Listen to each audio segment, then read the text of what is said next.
Norwood Park was created in 1868, several years after the end of the Civil War.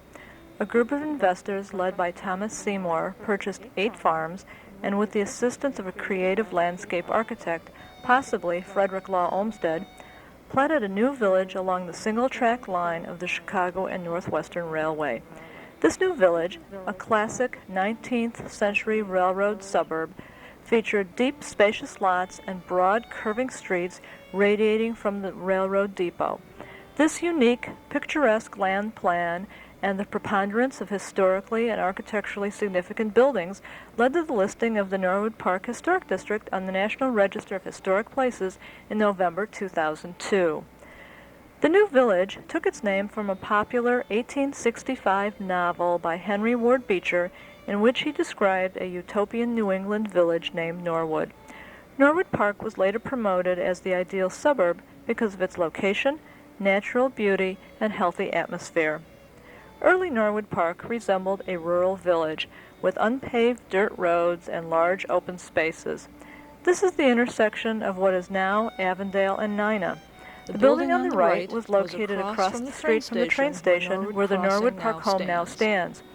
It was built as a resort hotel and later became the Norwegian Old People's Home. To the left, you can see the large formal gardens of Depot Park, which greeted visitors as they left the trains. Looking south from atop the hotel, you could see West Circle Avenue curving around the block where the Norwood Park School has been since 1916. The windmill to the right was the location of Norwood Park's municipal water supply. In those days, many residents kept horses, cows, and chickens. The Chicago and Northwestern train provided the only public transportation to Norwood Park until the mid-1920s. This depot was replaced in 1907 by the station used today. The railroad linked the village to Chicago, 11 miles away by rail, carrying farmers' goods as well as commuters to the city. As many as 50 trains per day stopped at Norwood Park. The early village had a variety of stores and businesses along Nina and Avondale, which served the daily needs of Norwood Park residents. This block of stores on Nina is known as the Manning Block, named after its builder, a local businessman. Along with the Schmuck Grocery, the stores included a drugstore, hardware store, barber shop, confectionery, and meat market. Today, this storefront is the thrift shop of Norwood Crossing. Around the corner, facing the train station, is the Hall Building. This early commercial structure was named for the meeting and dance hall on the second floor. It once housed the local police station. In 1893, as the city of Chicago expanded outward, Norwood Park was annexed to Chicago, taking advantage of its utilities and services. After nearly 20 years as an independent village, Norwood Park became one of Chicago's unique neighborhoods. Many of Norwood's early homes were large, Victorian frame mansions, set on large lots. They were built for businessmen and professionals who saw Norwood Park as the ideal place to raise their families away from the problems of the big city. Most of the homes built in the Victorian period of the 1870s through the turn of the 20th century survive today. Many current owners have painstakingly restored and preserved their homes, rich in architectural design and detail.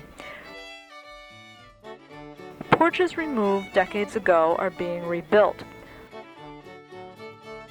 Color schemes of the past are being used again.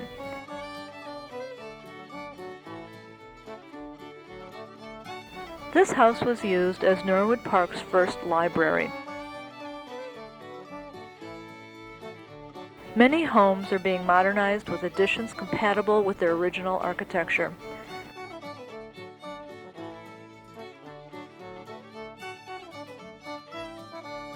The Wingert House on Canfield, a designated City of Chicago landmark, has been restored to its mid-19th century glory.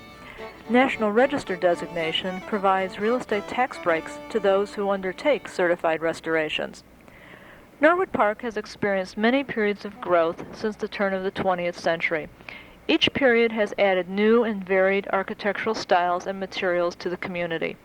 This house on Ardmore was designed, built, and occupied by Edgar Newman, a colleague of Frank Lloyd Wright.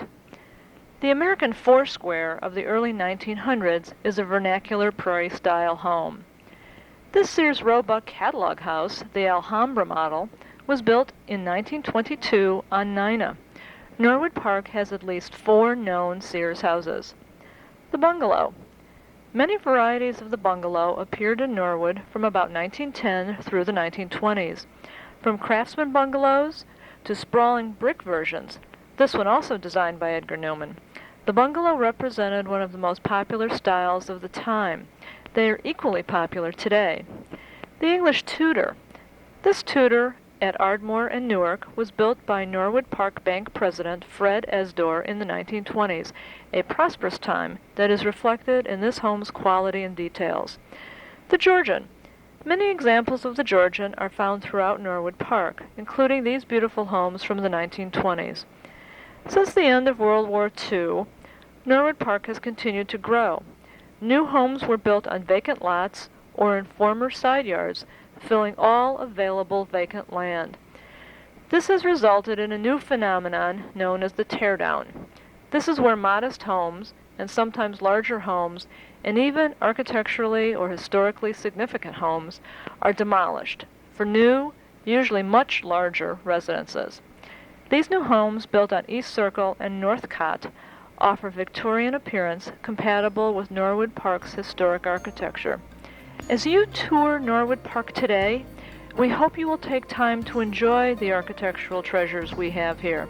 Some of them may be gone when you visit us next. Today, Norwood Park retains much of its village atmosphere. It has many active community organizations working to preserve and improve its special character and foster its community spirit. Norwood Park is an ideal city neighborhood for growing families, with quiet, safe streets and fine parks. The Norwood Park area has many highly rated schools, both public and parochial, all close by. The community is also home to excellent facilities for medical care and for senior services. Norwood offers a wide variety of churches of many denominations.